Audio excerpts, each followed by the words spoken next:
So welcome everybody. My name is Ember Kelly and I am the Director of Religious Education at the Fourth Universalist Society on the Upper West Side in New York City. And it's so wonderful to be here with you all today. I am just so excited for this event and so excited for the collaboration that this event promises. The energy, these weeks building up to this event of bringing together all these amazing partners. I'm just so honored to be amongst this group and to get to help host it and to get to share in this amazing work tonight. So it's so wonderful to be amongst all of you. I do use she and her pronouns, as you may notice in my biography here on the bottom of my screen. We do have a couple ground rules that we use at most Fourth Universalist educational events. So this is an educational space, and while disagreement may happen, we ask that folks practice respect. This is a liberatory space, and we're not going to debate issues of oppression being real or not. We'll do our best to focus on voices from marginalized communities. And then we like to respect our time and keep discussion on topic. And on that note, we're actually going to be doing things a little bit differently. Right now, we kind of have everybody sharing where they're calling in from tonight in the chat. But in the next few minutes, we're going to be turning off the chat so that we can focus on the presentation. And then instead of a normal time for questions at the end, we've actually decided to go with a time for action. So we're going to have some actions that you'll be able to take, and we're going to have some music playing again that you can be taking these actions. And so we won't have an open question time at the end. Instead, we're going to ask that you take some time to take some actions to work to confront climate change. With that, I'm honored to hand over the mic to the Reverend Dr. Natalie Fenimore for our opening words. Thank you so much for being here, for inviting me to participate. It's so great to see people, all of you from all the places that you are. I'd like us to begin with these words of prayer and meditation, reflection. May we begin with humility. Humility, for we live on an earth we did not create, and we cannot create another in her place. For we live here as creatures among other creatures, all in need of this world's health to survive. May we begin in hope, hope for the day we turn from learning to destroy to fully embrace our immense abilities to connect, to create, to renew, and to repair. May we begin in love, love for all the beauty and all the possibilities we seek to make real. May it be so. Hello, everyone. Welcome. Thank you so much for being here. My name is Kamila. I use she, her pronouns, and I'm on Munsee Lenape land in Manhattan.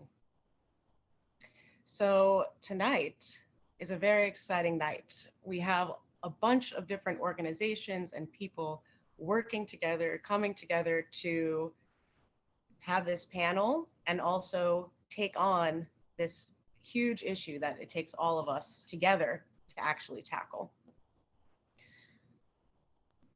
Here we go. Thanks. So tonight I'm representing NUJ, which is the New York Unitarian Universalist Justice Action Network. You may have heard of action networks in other states as well. Finally, we have one officially in New York. So we have a new Facebook page. We have a Mighty network, which you may have heard of before. A lot of social justice action networks utilize Mighty network. We also have a mailing list, very rare mailings, just important stuff. And we have a new website that we're going to be launching really soon. So I'm very excited about that. We have a legislative workshop coming up in January, so keep an eye out for that. You can find out about that via our new website, Facebook, Mighty Network, and the mailing list. And I want to just take a few more minutes to have a few additional announcements before we dive into our panelists today. Take it away, Daniel. Absolutely. Thank you so much. It is absolutely wonderful to be here with all of you. I am Daniel Lawler, the Reverend Daniel Lawler. I just was ordained on Sunday, and I am so happy to be with you to talk about the solstice celebration that UU Ministry for Earth is sponsoring towards the end of the month, December 22nd at Wednesday night. All are invited, and we hope that we can see you there. And now we have a special announcement from David Sayer of Beyond Plastic. Yes, good evening. I'm David Sayer. I'm representing Beyond Plastics this evening, and I will mention the Beyond Plastics course, which is given by Bennington College in Vermont. The upcoming course isn't until April 13th, but it's 7 weeks. I took it myself. It's with Judith Enck, the founder of Beyond Plastics, and you can sign up at bennington.edu/Kappa online. Thanks so much, David. And our final announcement is from the UUA office at the UN, UU at UN. So the UUA office at the UN is hosting its 2022 Intergenerational Spring Seminar in partnership with UU Ministry for Earth and UUSC. So the seminar will address the theme displacement and human rights, all in for climate justice. So it will take place online April 22nd to May 1st in 2022. Registration will open in January. And you can learn more about the seminar, including opportunities for local in-person gatherings at uua.org/UN Spring Seminar. And we have the link, I'll post it in the chat as well. And I believe we do have a representative. I think the director, Bruce Knotts, is here tonight if there is anything that comes up further about the spring seminar later. So with that, I will just let you know about a little bit about our panel. That's me. Hi, I'm Kamila. We have David Sayer from Beyond Plastics, who I'll give a little bit more of a bio about shortly. Tharp, who's the co-director of UU Ministry for Earth, and Reverend Peggy Clarke, who's the senior minister at Community Church of New York, and also is a UUA delegate at COP26. So David will be our first speaker this evening. David uses he, him pronouns. He's a charter member of the Beyond Plastics Alumni Network and coordinates our growing online community. David is a recent but devout student of the plastic pollution crisis and is increasingly working at the keyboard to pressure state and federal lawmakers to support plastic pollution legislation and related climate protections.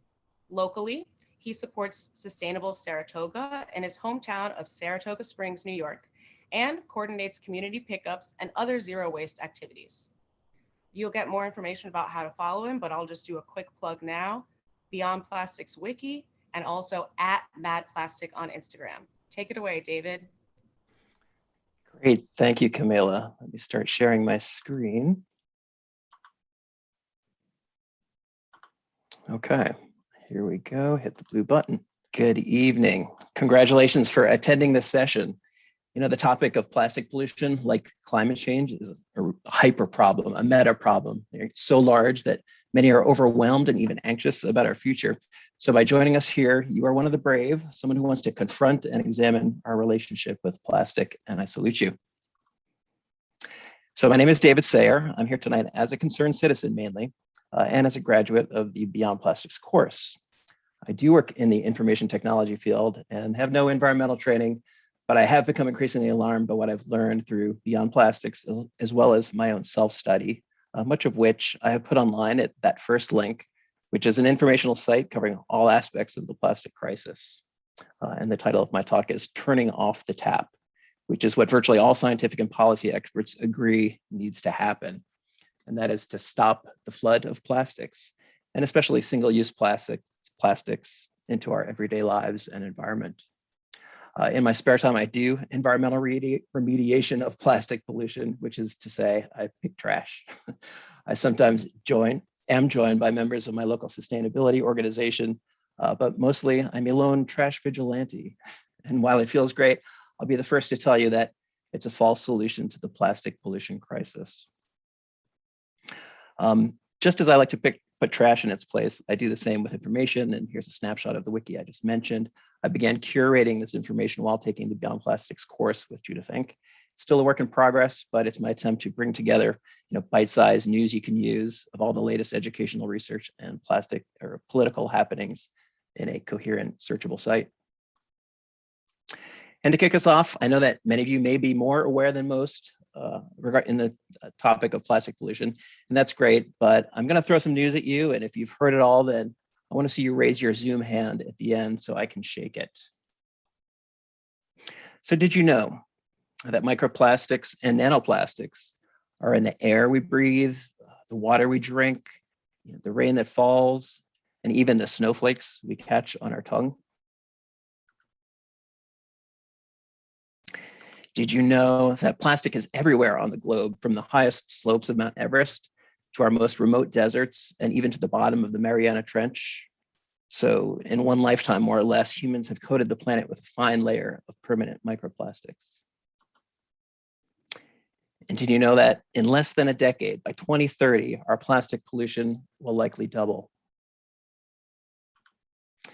And did you know that tires are a chief source of microplastics? Or that the sea is actually spraying its microplastics back into the atmosphere? They're so loaded.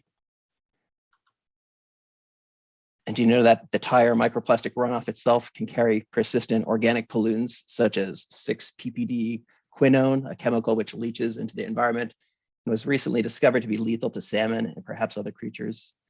By the way, I recommend that New York Times article. It reads like a whodunit. You can search on mass killer of salmon. And did you know that plastic can function as an ecosystem or life raft for invasive species and microorganisms, allowing diseases and parasites to be introduced across continents? And there's a whole new sphere of science studying this ecosystem, AKA the plastosphere.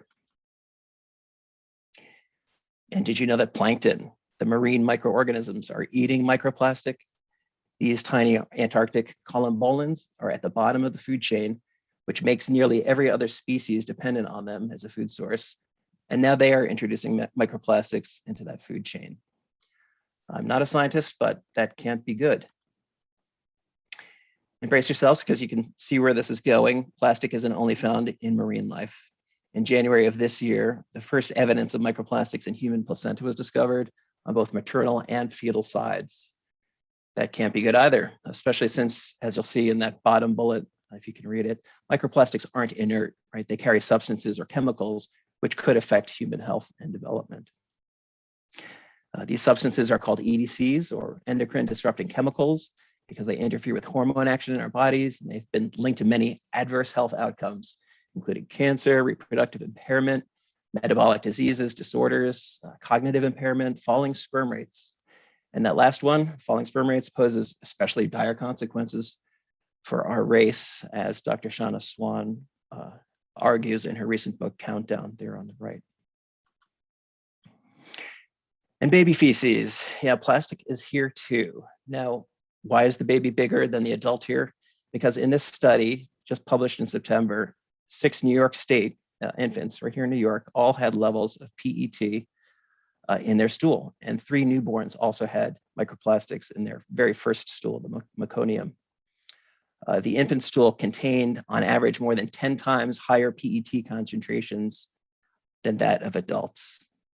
It's thought that infants could be exposed to higher levels of microplastics through their use of bottles, teethers, and toys. And a 2019 study estimated that that's a third of plastic waste leaks into the environment. It's estimated that 15 million tons of plastic enter the oceans each year.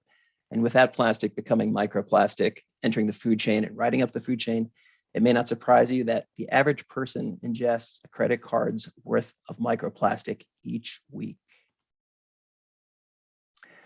And the chemical additives in plastics also leach into the environment, or in some cases, our food and bodies. So did you know all that? I did not know that. You have 2 minutes, David. Okay. I'm going to skip through this report then. And this was just published this week. Like I said, I like to share the latest, greatest news. Here's where we're going. Here's the real reason I'm here today. If you take one thing away, I only want you to champion this message. As common sense will tell you, and as the Reckoning report that I just passed over mentions, our #1 recommendation is to reduce plastic production. right? It's massively important that we turn off the tap. And by that, I mean the plastic production tap. There it is. And what is that tap? The tap is the fossil fuel industry, because 99% of plastics are manufactured from fossil fuels.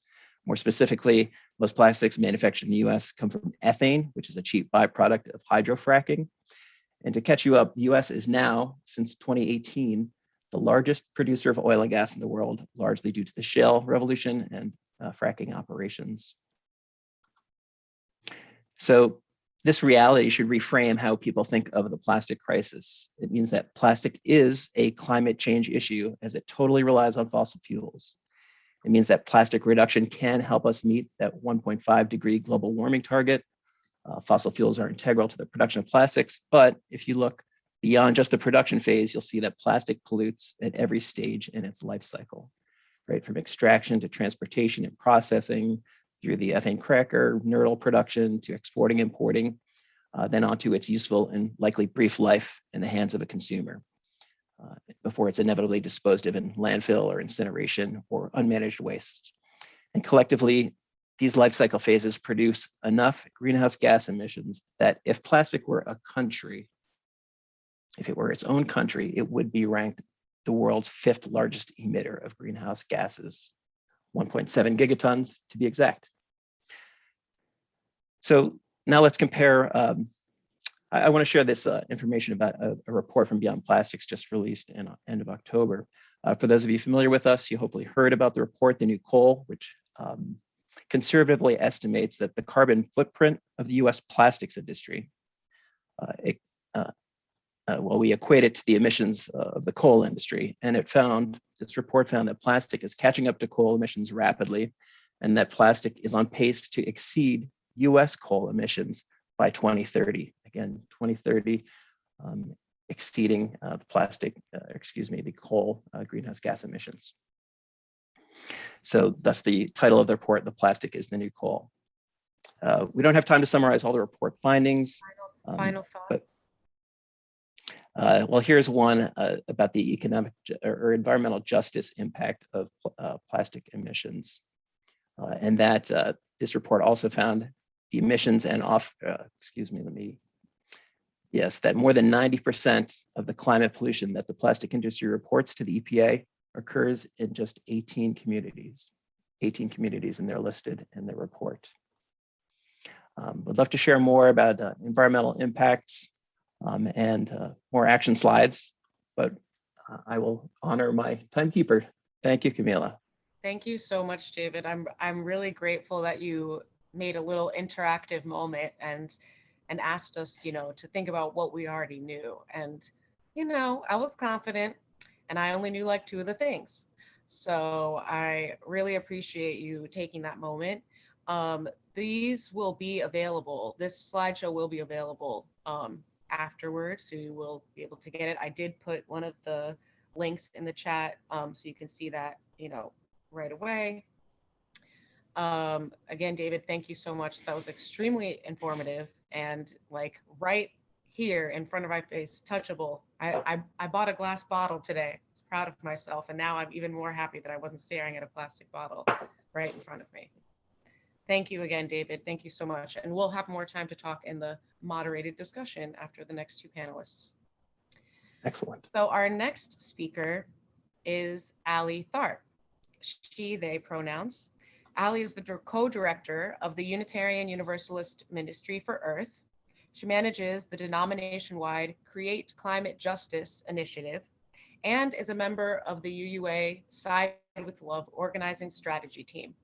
Her work is grounded in supporting local to global action for climate justice through the UU faith tradition. Ali lives in Austin, Texas, and is a member of the Wildflower UU Church. She's also a core volunteer with the festival Beach Food Forest, which is an edible and medicinal landscape on public parkland in East Austin.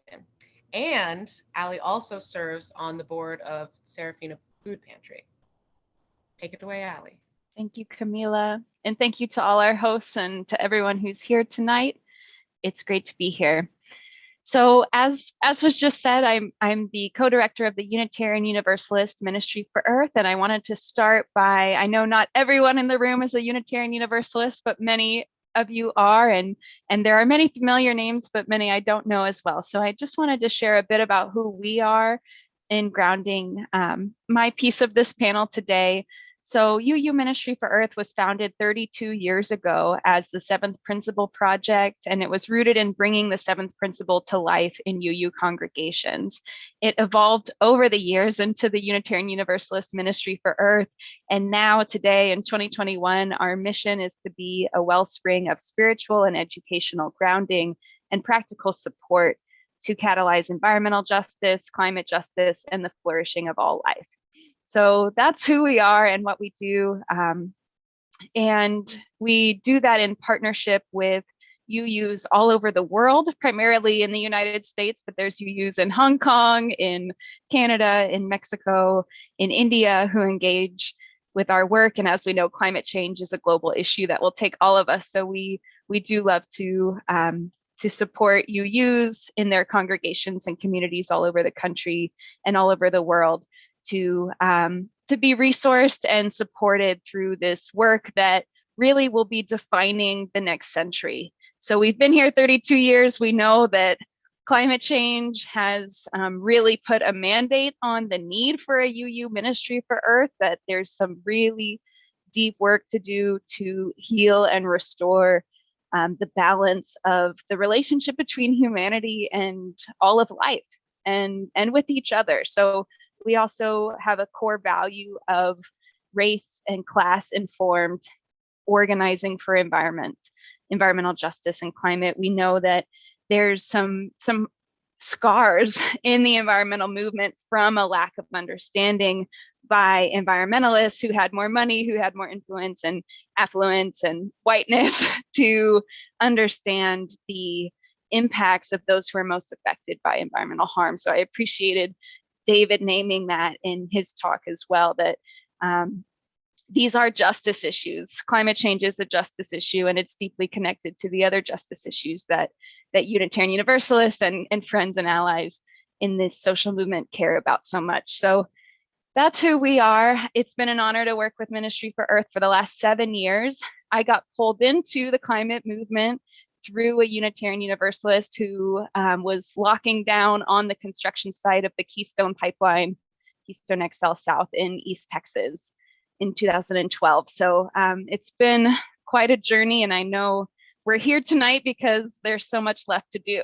And in this, the theme of this panel, I was asked to talk about the movement moment that we're in. What opportunities do I see? What concerns do I have? And so I wanted to share a little bit about that with you. I'll say we also had a very similar conversation with the Minnesota Unitarian Universalist community just last night. So I think it's amazing that UUs are coming together at state and denominational levels to have these conversations. One of the big pieces about the moment that we're in was the Line 3 struggle that happened this year, with the just continual push of the fossil fuel industry. So there was a tremendous movement that happened in Minnesota, and thousands of UUs went there. Many of the people on the call went there, and we see, I just want to name that, we're facing some of the most powerful industries on the planet. So we have to be real that it's not going to be easy. And I really want to lift up the need for spiritual grounding for those of us who are doing this work, because it's so easy to be overwhelmed. And so please ground down in your relationship with the earth itself, with your relationship to what brings you joy and inspiration and meaning in life as you do this work.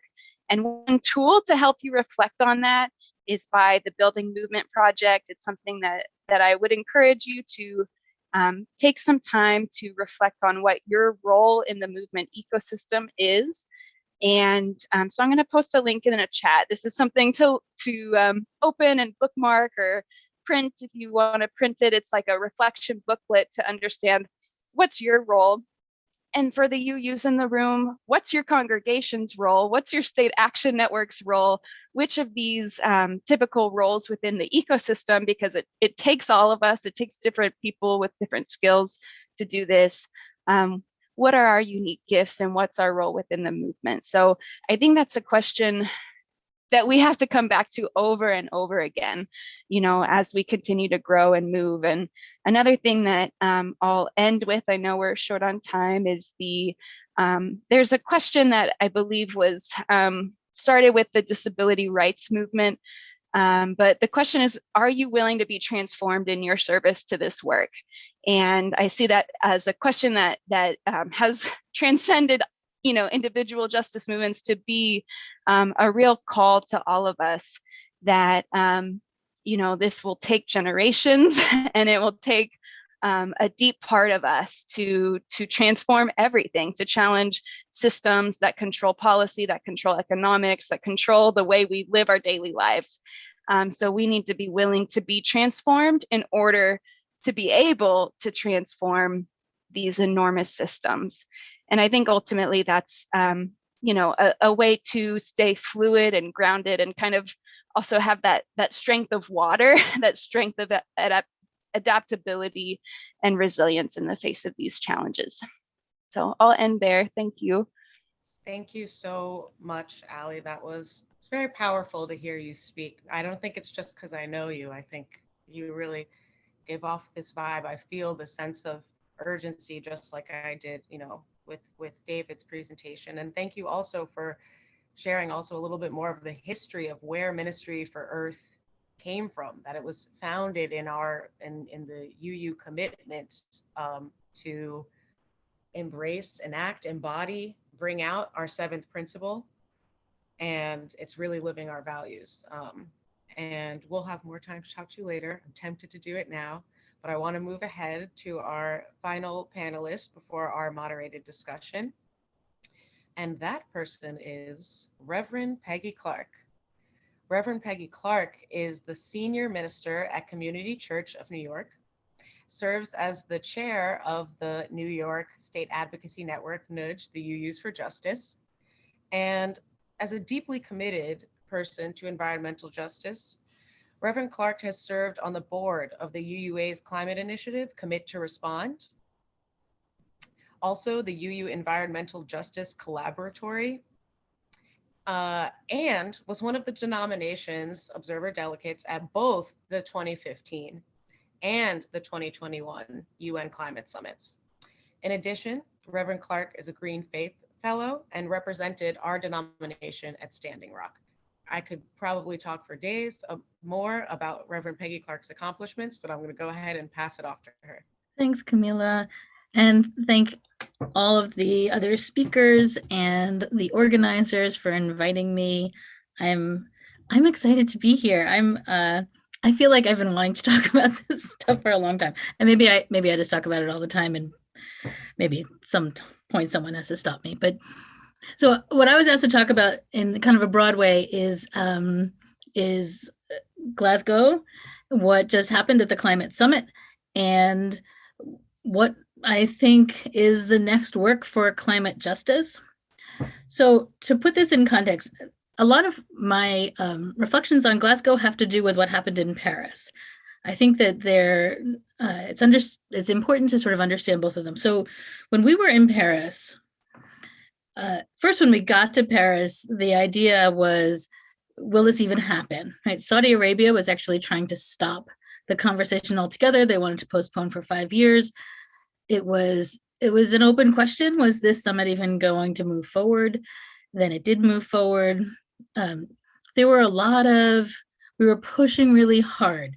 The general idea is, could we get nations to agree to keep warming to 2.0 degrees Celsius? And that was a big if. There was a lot of pushing for that. And while sort of formally that was happening, all the activists and all the sort of NGOs were like, 2 degrees is really too warm. It has to be 1.5. But 1.5 was not really on the table at all at that point. The other thing that wasn't on the table were reparations. at some point I went into a conversation. The State Department had very intentionally sort of organized clergy and wanted to be in relationship with us. And so we had a seat at the table, and we were going into a meeting, and we were told, don't mention reparations. If you mention reparations, this meeting's going to end. So just flash forward to Glasgow. You show up in Glasgow, and 1.5 was sort of an accepted norm. Not for everybody, right? Saudi Arabia was still like, do we have to get to 2? But largely there was this cultural shift from 2.0 to 1.5, this general acceptance that 2 degrees was too much and we had to be more ambitious. Reparations had turned into conversation about loss and damage, and it was real conversation. I'm not going to pretend we got to where we needed to be, but it was discussed. It was normalized. Other things were normalized. Youth were brought into the conversation and really encouraged. Now I have to say encouraged often to their frustration, but encouraged to keep pushing. Now the youth were like, why do we have to keep pushing you? You're the people with power. Just do what you're supposed to do, and we can go home. So, and that was sort of a common theme in Glasgow was like, sort of everybody looking to everybody else to make something happen. Indigenous people were centralized in a way that they absolutely weren't. In fact, they were barely discussed in Paris. They were given a real seat at the table. Fossil fuels hadn't been discussed in Paris. They were discussed in Glasgow. And then there were things that happened that were just good. An agreement, sort of these side agreements, an agreement about methane, an agreement about deforestation. There was this sense like everybody knew that this was urgent. Everybody knew that something had to happen. Whereas just 6 years ago, it felt like it was an open question, that the activists were the ones pushing this. And this time it just felt like people had heard the science. Now, some of those leaders said, well, we didn't have the science, which I'm going to say isn't true, but they heard the science. So for me, it felt far more hopeful than I think I went in there thinking it would be. And that's because there was reason to think we were never going to get to where we needed to go. Before Paris, we were on target for 6 degrees of warming. After Paris, we were on target for 3.7 degrees of warming. I'm just looking this up to make sure I'm right. Yes. So we're now on target for 2.4 degrees of warming. So that's better. That's not where we need to be, but it's better. As it was becoming clear we weren't going to get to where we needed to be, one of the pushes was, can we come back? So according to Paris, we come back in 5 years. Could we come back in 2 years? Would world leaders agree to come back in 2 years and try and close this gap? And instead, like at the last minute, in fact, I don't know how much attention you were paying, but it really ran over, like COP closed. And then the leaders were just still there. Negotiators were still there. And in the end, they came out of the room and said, we're going to come back next year. So 2022, which was huge. And they said, we're going to close the gap. So instead of the kind of resistance that we've been feeling of, no, we can't do this, no, we don't want to do this, it's somebody else's job, this felt like sort of at the last minute where they were saying, actually, this was our job and we didn't do it, which was a relief to me. Now, it would have been a bigger relief to me if they had just done it while we were there. but when there are 196 countries negotiating, sometimes you just have to give them some leeway. So other things that happened. I am disappointed. They've been talking about giving $100 billion to the most vulnerable countries. That $100 billion has not yet been, it's sort of this number that just keeps getting tossed around. And in climate justice circles, it's this, what feels like a false promise, like, but it's coming, but there's no infrastructure for it. There's no system for it. There's no funding for it that I can see. So we really need to be pushing. We specifically need to be pushing for greater attention, and I guess more urgent attention to those nations that are most vulnerable. There really are countries that are suffering tremendously right now. And countries like ours tend to think we have time. We throw around 2030, where we have to halve emissions by 2030. And we kind of throw this around as if people could wait to 2030. But if you're losing your home because the ocean is moving in, you don't have till 2030.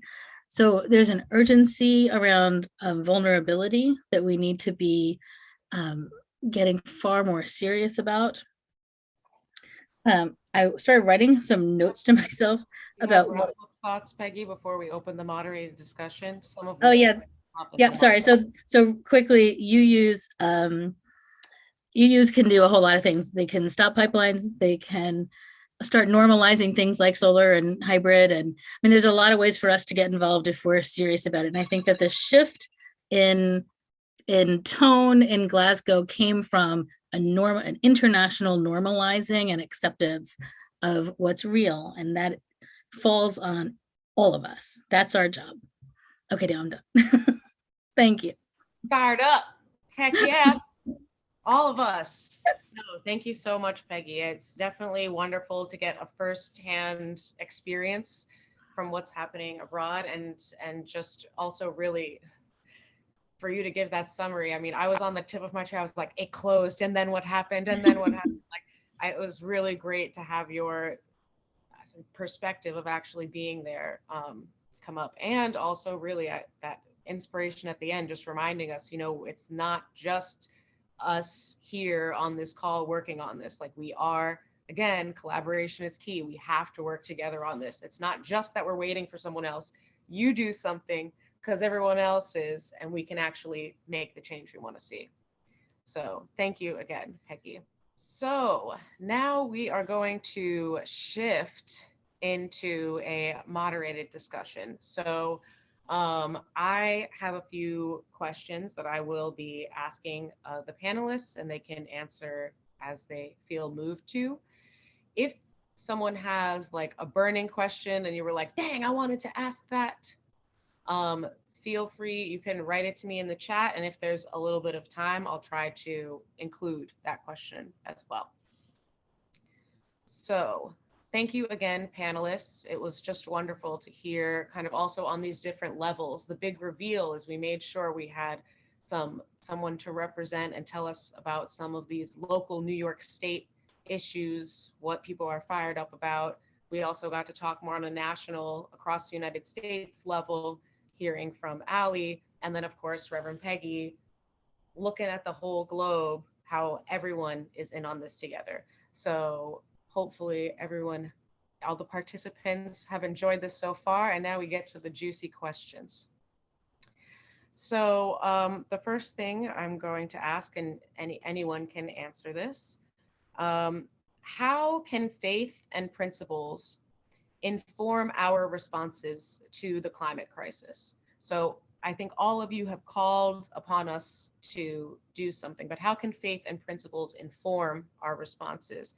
And kind of connected to that, what role are our congregations playing in meeting and tackling this crisis? Yeah, so I've participated in faith groups and non-faith-based action groups, and you know, you never quite know what motivates individuals, and it's not always appropriate to ask, but we're so grateful when they do. And you know, I think having accountability and responsibility is where I think congregations can shine. You know, the climate crisis, whether it's plastic, and again, I'm when I have my, it feels like daily meetings, but they're weekly meetings now with a lot of my Beyond Plastics volunteers in our action network. You know, we all feel that same urgency, and it becomes a kind of union. So, you know, the faith and the principles are there. They're maybe unspoken, but I certainly would like to see a congregation such as yours, you know, recognize as a commitment to each other, you know, the urgency and you know, collaborate. You know, I am in IT, and actually the technologies I work on are collaboration. So it's always about communicating. And I think Reverend Dr. Natalie, you said in your opening prayer about, you know, the immensity of our capability to connect and communicate. that's where it all happens, whether we do that around in pews or around a boardroom table. We all have to collaborate and hold each other and use each other's faith and time and talents. Thanks so much, David. Reverend Peggy, were you going to say something? Well, as a Unitarian Universalist, I find that our shared spiritual path is one of community. And when I think about how are we really going to get ourselves out of this mess, it's grounded in the relationships we create together. And when I think about the new world that is going to have to emerge once we're no longer dependent on fossil fuels, it will be significantly more local, and it will be slower than it is right now. And I actually think congregations are poised for exactly what we need. So many people live without authentic connection, but we have that already built into our lives. And that's where we're going to get both the strength and the very practical, like just how do we live? We start growing food together. We start sharing rides and learning how to do everything in multi-platform forums. It is, I think that we're way ahead of the game. If only we could take it seriously. I think if we could say to each other, this is critical. I want a new world. I'm willing to build it. Will you build it with me? I think that what's possible is transformative. For us, it's a matter of just making that choice and really sort of covenanting with each other to create something that maybe we can't right now even fully imagine. Allie. Reverend Peggy, you're reminding me of my favorite quote from Aaron Dottie Roy. Another world is not only possible, she is on her way. On a quiet day, I can hear her breathing. I have that on little campaign signs leading up to my doorway. That's how deeply I'm like, it's possible and it's coming. And the way I can't wait till it's slower and more local. I cannot wait. But I do want to say on this question, for me, the Unitarian Universalist principles are guidelines for how we live our life, and they're prophetic visions of the world we want and the way we want to be with one another.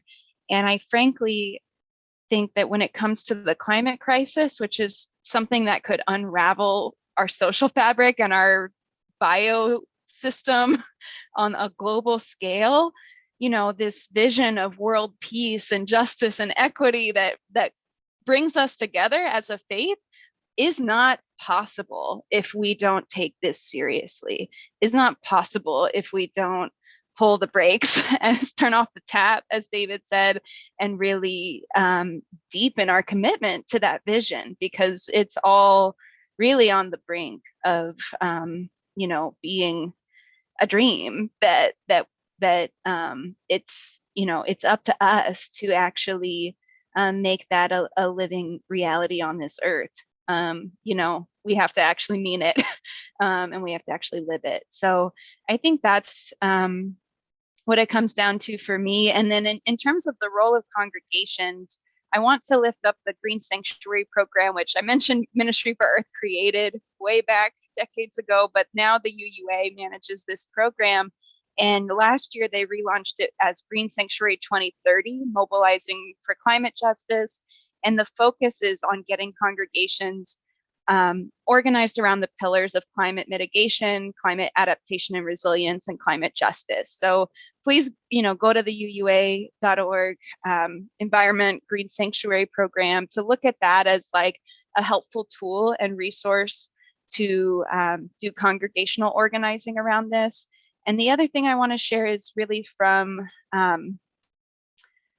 there's a concept that's growing within the city sustainability movements around community resilience hubs and congregations. Because we have existing social networks, a lot of congregations have a lot of infrastructure. They can have a key role to play in community resilience hubs where people can look for support and resources in moments of crisis. And the climate, climate change, I think this year, every single region in the country experienced a climate disaster this year. It's here, it's not some future problem. And I just want to close out by saying Ministry for Earth, we do something called Spring for Change, a season of sacred activism every spring. So we encourage congregations to use the entire spring season and not just simply Earth Day to focus on these issues, starting around World Water Day through Earth Day. And then May 22nd is Biodiversity Day globally. So Spring for Change, a season of sacred activism. In 2022, we're focused on the theme of get rooted and get ready. And that will look like, what's your connection to the earth, the land around you? Can you do things that build regeneration? Can you be ready for the climate issues in your area, looking at climate resilience and what to expect on the local level? And then we'll also partner with Interfaith Power and Light around intergenerational justice issues in their Faith Climate Week of Action, the week of Earth Day. So that's something that congregations can partner with Ministry for Earth to focus on, and you'll adapt it to your local context. Do you have a place to plant a pollinator garden, or do you have a way to plug in with the creation of community resilience infrastructure in your town or city? But that's our theme for the coming spring, and my invitation to every congregational organizer in the room right now. Yay, I love being invited. Thank you, Allie. So I have two questions that I'm gonna combine. I'm gonna ask them both at the same time, and you should hopefully have one thing for each question. One question that will lead us into our 5-minute action moment before we close out tonight is, why should individuals and congregations care about state level policy? So I feel like I've heard it. I feel like hopefully everyone participating today is I know exactly why I should care right now. But if you have a nice solid one-liner is to help get people to care, or why you care, or something like that, please share that. And a tough one for the panelists here tonight, if you could just let us know something that helps sustain you in this work. So 1, why do we even care? And 2, what has been sustaining you? And you can take a moment to think about it, because it should. And everyone can take a moment, because we've been going through a pandemic, okay? It's been a lot. We got to take a moment to think about what's helping sustain us in this work, because our passion is important, and we have to be able to sustain that passion. Well, I'll share that regarding policy and state level. So, Maine passed the nation's first EPR law this summer, and that was encouraging to see. And our states have so many unique personalities and characteristics. Usually it's the coasts leading, and maybe that's what's going to have to happen to bring about the Break Free from Plastic Pollution Act, which is one of our actions as well for this evening. Calling in and finding more co-sponsors for that important piece of legislation. But we're short on time. In sustaining me, the energy of others, getting out with others too. So I said at the outset that, pickups, cleanups are a false solution, but it feels so good. It's tangible, it's immediate, and it feels like we're healing the world. So I encourage that. And of course, people, it's visible. And, so the local level, working with communities, businesses, and of course, state, I think that's where the leadership is going to come. And often they have the better resources to attack those problems. Yes, thank you, David. Peggy, also, I will encourage anyone who has good sustaining themselves practices, if the chat is open, to put that there, so we have a collective, because collaboration is key, of sustaining practices. Take it away, Peggy. So, the question about why should we care? I'm going to hope that that's because we value all of life, and I can't make anybody care. I just can't, but I can, but I do my best to to show people how gorgeous everything is, how beautiful the world really is, and how easy it is to love it. And the state level, there's actually a lot we can do, both the state and the city level. I mean, I was just reading that the Bronx is uncovering a stream that they covered a long time ago. Right? In the 50s, it was sort of progress to have everything covered by asphalt. And we can make very real change by just saying, uncover the streams, make some of these roads into local parks. I mean, there's a lot that we can do right here, right now, and have very real consequences for our own lives. Will in just a few minutes too. That's right. That's right. Stick around. And what sustains me is a lot of things, but the willingness to experience joy, to say that as an activist, it is easy to get burned out. It is easy to get angry. It's easy to be just exhausted and hopeless. And I have found that, if the work for justice isn't sourced by joy, we will never realize the world we dream about. And so that's where I am.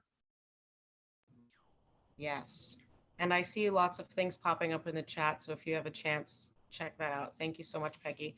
I'm going to let Allie speak, and then I won't speak again. I'll just let Daniel dive right into, Reverend Daniel, dive right into our action moment before our special, fantastic closing words by Reverend Dr. Audette. I'm from Texas, y'all. So state politics have the ability to change for justice, or to be an extremely crippling, depressing force against justice. And I think many of us are probably aware, those who oppose human rights, women's rights, environmental justice, have been very strategically organizing to take control of state level politics for decades.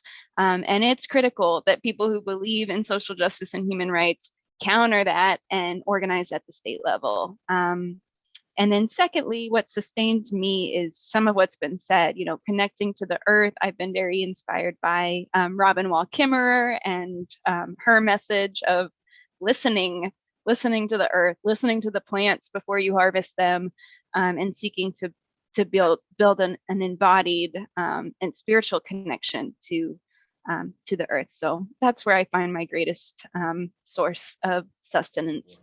I am genuinely just energized and excited, and I'm so excited I knocked over my lamp, but this is what we call an action moment. And if any of you have ever done work with Side with Love, this is a similar moment. So we're going to wrap up at 8:05, but these next 5 minutes, this time from now till just about 8 o'clock, is a special action moment. And you can choose, yes, the 109 people here right now can choose one of these actions, either at local New York City level, state level for New York, calling Governor Hochul, or wherever you are in the country, contacting your congressional representatives or the Army Corps of Engineers and asking for specific climate justice requests.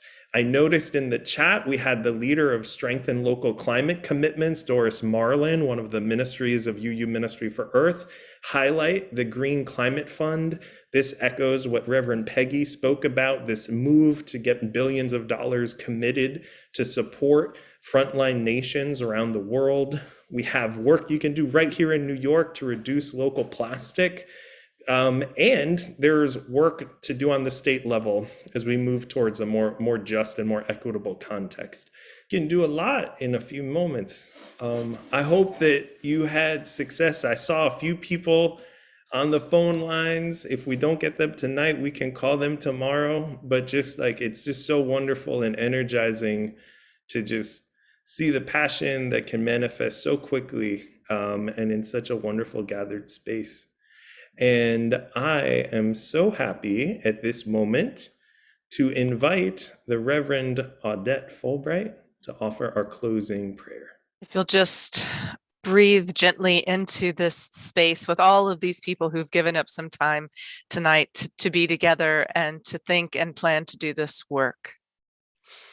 Holy One, God of barren branches, bud and butterfly, baby's breath and the breath of babies, draw close. Gather our spirits to you as a mother bird draws her chicks under her wing. Uphold each of us who mourns or whose soul is weighed down too much with the struggles of an unjust world. Give us the wisdom to find new paths where our siblinghood for all living beings is clear and true. Help us be a lamp for others on the journey, especially those into whose hands leadership has been entrusted. Keep our eyes set on freedom, freedom which rings for every person and every being in every land under your bright, beautiful sun. Let the beauty of the world be a balm for tired hearts, restoring our spirits and reminding us that love and justice walk hand in hand, but our lives are also meant for rest, for song, for renewal, like the land, like the water, like the air we breathe. Bring us home to one another, giver of life, singer of the universal song, and may our lives be a blessing on the earth. Amen, Ashe, Aho, blessed be. Thank you so much for that beautiful closing, Reverend Audette, and thank you to everyone who has made time to come tonight. We wish you well, and we want to invite you to a follow-up event to this one where we'll be having a community screening, a free screening of the Emmy award-winning documentary, The Story of Plastic, as well as a follow-up discussion with special guest executive producer Steve Wilson. And we're working on confirming also the participation of some grassroots environmental justice leaders from Rise St. James in Louisiana, Reverend Harry Joseph Sr. and Sharon Levine. So hopefully they'll join us as well. The invitation has gone out to them as well as to you. We hope to see you again January 11th. And for those events later in the spring as well that were mentioned tonight, the spring seminar, the week of Earth Day, and many other programs. So blessings to all. Thank you and good night.